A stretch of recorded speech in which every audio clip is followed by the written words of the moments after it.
If you're in Italy, it's Trimboli, and if you're speaking English, it's Trimboli. So if you want to speak Italian or English, it's completely up to you. I answer to both, but there is a long story about the head of the mafia in Australia in the 1980s was a very famous Trimboli. Well, Oscar, you are in Sydney, not Italy. So what we'll do is we'll avoid all mafia and not be too afraid. But we are going to talk with you today about deep listening. And you're an expert on deep listening. And, it'd be really great for you to share with us how listening impacts entrepreneurs. Thanks, Jim. For many of us, we've never been taught how to listen. We know maths, we know wine, we know red wines, we know fruity wines, we know cheese that's soft and hard, but we have no language around listening. So for me, what I'm trying to do is on a conversation I had with a vice president once who took me aside at the end of a meeting, and I thought I was going to get fired, Jim. She said to me, "You need to stay behind at the end of this meeting." And I thought, what have I done wrong? She took me aside and said, if you could code the way you listen, you could change the world. And it never really made any sense because all I was doing in that moment was cheering that I wasn't sacked. But as a marketing director at Microsoft at the time, I pondered the question, is it possible to code how people listen? Because we can do it for maths, we can do it for English, we can do it for chemistry. We have the periodic table of elements. And setting up this assessment tool that you've taken the time to answer 20 questions is a way of coding how to listen. Longer term, I'd love there to be automated tools that are applications or an add-in inside of Zoom that could tell you your speech to listen ratio. As a simple example, imagine a percentage bar going across the top of the screen. And listening is crucial because the more senior you are in the organization, the more listening you do during your day. The more sales you do during the day, the more listening you should be doing. Unfortunately, that's not the case. And when you're dealing with complex, collaborative, constrained, or conflict situations, listening is one of the most important superpowers you have as an entrepreneur because you can bring people along in the journey with you. It's a big difference between hearing what somebody says and listening. And the difference between hearing and listening is the action you take.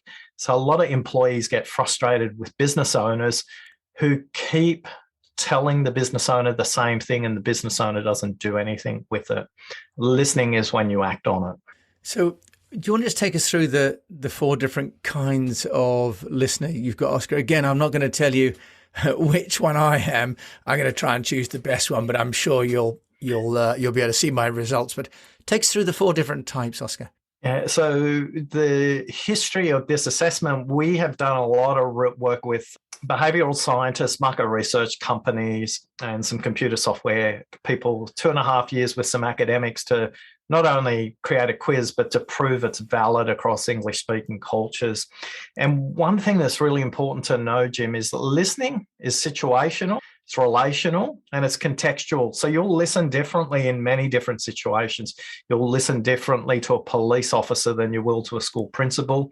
You'll listen differently to an actor than you will to an accountant, for example. So the 4 villains of listening came out of this research, and they are the dramatic, the interrupting, the lost, and the shrewd. Let's spend a bit of time with each of them. If you're a lost listener, don't worry, you've just forgotten everything I just said because you're drifting off somewhere else. You might be thinking about something I said earlier on. The lost listener is just completely lost in their devices, or something in the conversation creates a trigger for them to think about a holiday that they wish they had, or maybe they're thinking about lunch. But they're completely lost. But equally, something the speaker might say about the issue might lose them as well. So the lost listener, roughly 22% of people in the 11,000 people who've taken the quiz so far. The next one is the dramatic listener. Dramatic listener loves listening to your story. They engage with you really well. And what they try and do too much of is connect with you. So if you say to them, "Oh my God, I'm really struggling with this staff member," they'll say, "Oh, you think you've got a problem with the staff member, wait till I tell you about mine. Or if you think you've got an awful customer, wait till I tell you about mine. Or if you think your bank manager is a pain, wait till I tell you about mine. They love the spotlight being back on them. And what they love is connection, but they don't understand the difference between empathy and sympathy. The next villain is the interrupting listening villain. This is the most overt listening villain. They're the quiz show contestant that presses the buzzer, anticipates the question and the answer, but gets it wrong. They value time. So productivity really matters to them. They have a mindset that I've heard that before, so let me just jump in and let's get to it quicker. So their intention isn't wrong, but they're just impatient. And then the final listener, which I'm going to speculate, Jim, people from your profession tend to over-index on the shrewd listening villain. These people are problem-solving machines. Although they'll give you great face, they'll go, wow, yeah, tell me, fascinating. And you'll feel like, from an outsider's perspective, they're really engaged in listening. But if you had closed captioning to see what was going on in their mind, they would be saying something like this. By the way, I'm a shrewd listener at work and I'm a lost listener at home. And when you do the quiz, you'll get a primary and you'll get a secondary. And most likely the primary is who you are at work and the secondary is who you are at home. Now, I always say labels are really good on food jars and pharmaceutical products, not people. We're labeling your behavior, not you. So the shrewd listening villain, their closed captioning goes, oh my God, I studied this long. I'm such an expert in this field and you've got such a basic problem. I'm going to think about 3, 4, 5, 6 problems you haven't even thought about that you need to know about. And what the speaker senses, they can see the cogs going on in your wheel turning over, going through the issues. And their mindset is stop trying to fix me and just listen to what I've got to say. So they're the 4 villains of listening: dramatic, interrupting, lost and shrewd, or the dills of listening. That means something different in the United States, so I apologize. One of the great things about listening is all of us think we're above average. 74.9% either rate ourselves as well above average or a long way above average. 3/4 of us think that we are above average listeners. And that's our first villain, is self-awareness. And we have 5 levels of listening when we take people through the foundational set of listening. And the first level is knowing what your barriers are. Most of us aren't even aware what gets in our way because we were taught to focus on the speaker when it comes to listening. Absolutely the wrong place to start your listening. Now, don't get me wrong. I'm not saying don't listen to the speaker. I'm just saying don't start there. You need to start by listening to yourself. And Jim, here's I'd say the dirty little secret of listening. Until you know your villains, you can't introduce yourself to your superheroes. And for each villain, we have the alternate superhero. And if you take some time with the quiz and sign up for the 90-day challenge, which you may or may not have done, which is at the bottom of your 5-page report, you'll start to discover which one of those superheroes can emerge for you as you explore the world of listening.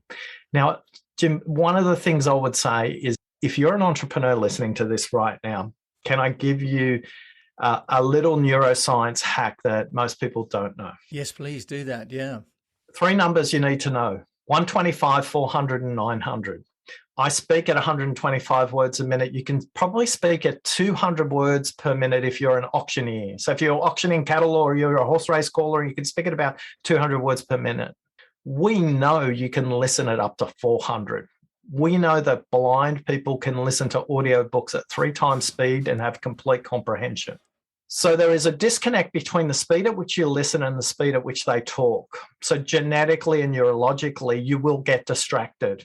And don't think, Oscar, teach me how to stop being distracted. This is not about mindfulness. If you'll be distracted, ironically, that will help you reset your attention much quicker. You can only listen continuously for 12 seconds. That's right. You can only listen continuously for 12 seconds. Now, the last number I gave you was 900. That's how many words on average somebody can think at. And here is the ninja move for the entrepreneur. If the prospect you are talking to, the customer, the investor, the supplier, is thinking at least 900 words per minute, If they can only speak at 125, it means you are listening to 11% of what they're thinking about. Get an unfair advantage and learn these 3 simple questions. If you can learn these 3 questions, you'll get the next 125 words out. And often that'll be the difference between you knowing their problem and you knowing their customers' problems. And when you know their customers' problems as an entrepreneur, you've got a customer for life. So those 3 questions you want to get really good at are really simple questions. Please don't use these questions in sequence. All it will signal is paying attention. So question number 1 is tell me more. Question number 2, and what else? Now that can be shortened to just but do it in a respectful way. Now, when you do this, sometimes you'll notice that they take a breath in, their shoulders go back, their spine is erect, and then they'll breathe out and they'll say these phrases. They'll use the word actually or so. Tell me if you've heard this one, Jim. Actually, Jim, now that I think about it a little longer, I think it's more important that we talk about this. Yes, absolutely. You uncover the problem behind the problem, don't you, Oscar, then? Yeah. And so question number 1, tell me more. Question number 2, and what else? And question number 3, listen to this one carefully. It's the shortest. It's the most powerful. Done well, it's really skillful. And yet done poorly, it can intimidate. By the way, Jim, that ting means to listen in Mandarin. And ting not pronounced correctly also means to stop, doesn't it? Yes, it does. Yeah, well, it's in different tones. There are 4 tones. So when it comes to listening in China, listening is 6-dimensional. It's about seeing, sensing, feeling, respecting, and being present and focused. That's what ting means. Now, one of these critical skills the East teaches us in ancient cultures, Polynesian, Inuit, Aboriginal cultures, Maori cultures, Eastern cultures like Korea, Japan, and China use this really well. This phrase is really used often. Here it comes.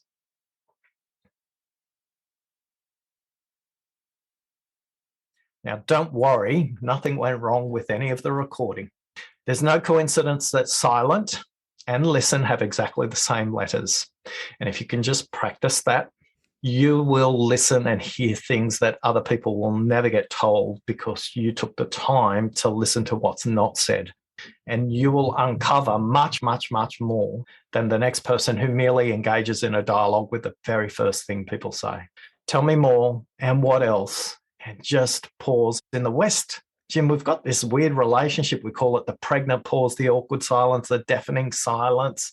And yet in the East, it's a sign of wisdom, respect, seniority, and authority. It's not uncommon for there to be long pauses in Eastern meeting places, are there? No, and of course, that's why also in Asia, they like to drink tea, which is a long form, whereas we have a cup of coffee and an espresso.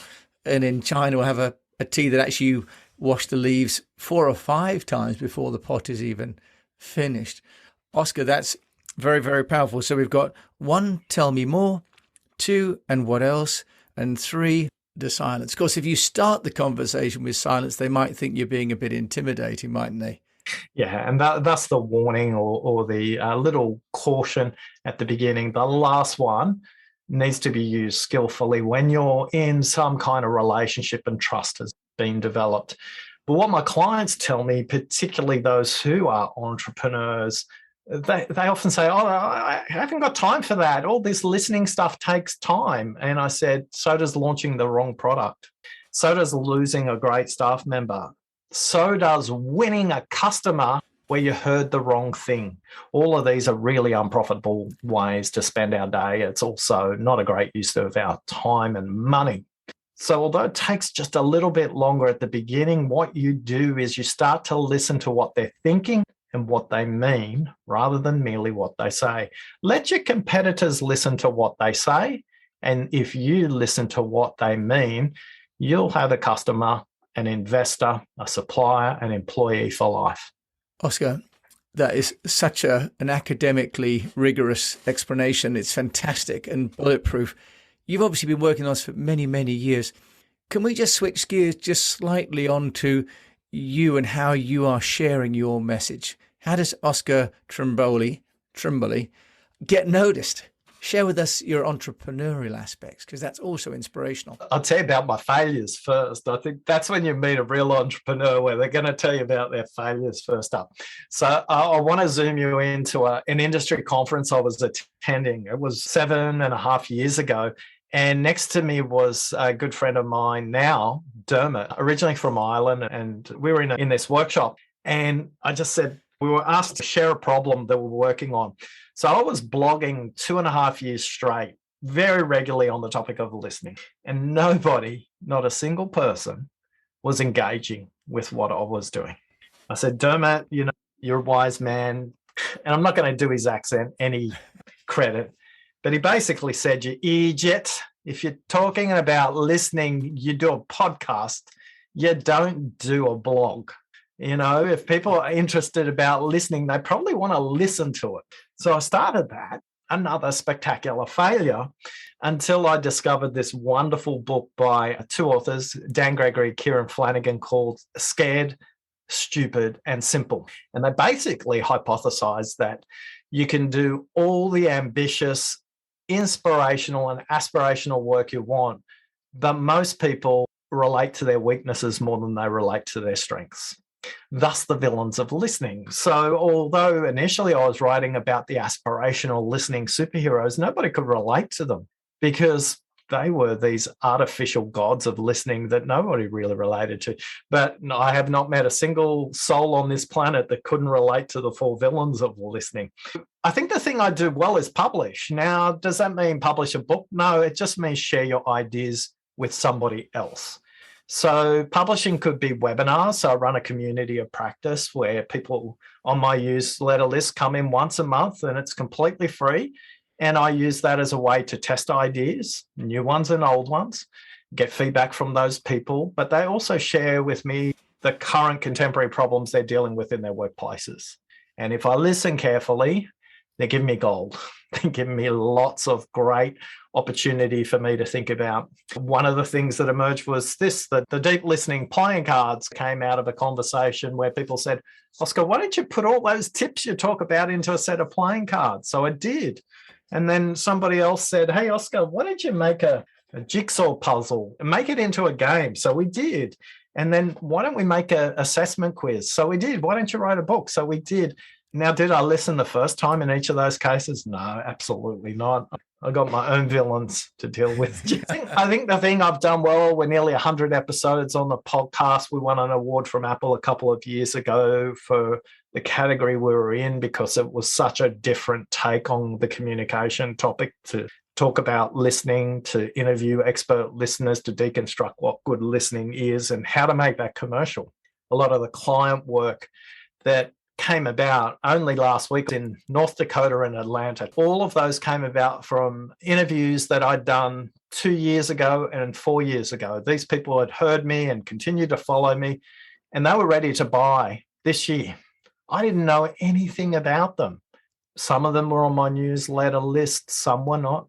But again, publishing, just going through the process of speaking to people out aloud, someone will connect with that. And so put yourself in a situation where an audience is present. In the old days, I used to speak at public events, and now up at midnight and 2 a.m. on the East Coast of the USA, or doing evening sessions in Hamburg or Munich or London or even in Copenhagen. So many opportunities have come about through COVID to extend the work I do in around the world. So I think, to answer your question, lots of mistakes, Jim, but I made them and I got the ideas out there so I could get the feedback. So I think the key to my success, much like my marathon running, is persistence and some kind of plan. Oscar, that's fantastic. And I've taken the test, and I will tell you that, A, it's very elegant. Which platform do you use, by the way, to create your online scoring? We actually work with a third-party software organization called Evaluation Solutions, who do assessment tools for people all around the world. And that integrates with our CRM system, which we use, Infusionsoft. And it's a really good tool. The quiz gives us rich information about people who take the quiz that we then connect them into a 90-day challenge. So once they've taken the quiz, we stay in touch with them. About a third of our audience opt in for that, Jim, and then about 20% of those people go through all 13 weeks. But very quickly, we get to notice patterns in behavior, which newsletter copy they connect with and which newsletter copy they don't in those 13 weeks.